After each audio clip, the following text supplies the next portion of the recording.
À la Madeleine-sous-Montreuil, le premier gîte de la ferme aux bobos est terminé. Et ce n'est pas un gîte comme les autres.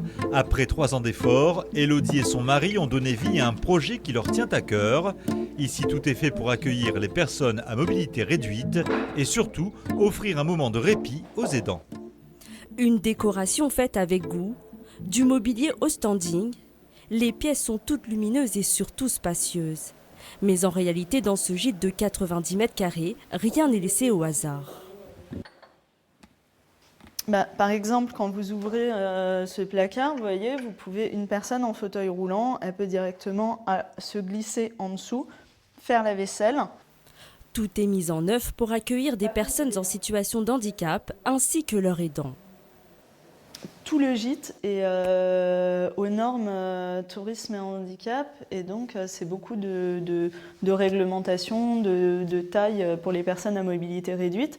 L'objectif, c'est de montrer qu'on peut faire du beau et de l'accessible.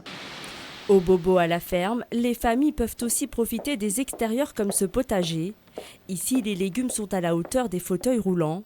Les aidants, eux, peuvent profiter du paysage bucolique et surtout d'un vrai moment de répit. Il y a aussi créer une bulle de bien-être, un petit havre de paix finalement. Ça contribue au lâcher-prise.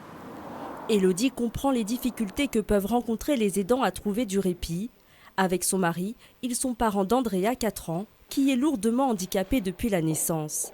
Et aujourd'hui, eux, le répit, ils le trouvent grâce à une monitrice éducatrice à plein temps pour se consacrer à leur gîte. On s'est occupé d'Andrea 24 heures sur 24, 7 jours sur 7, pendant 18 mois de sa vie.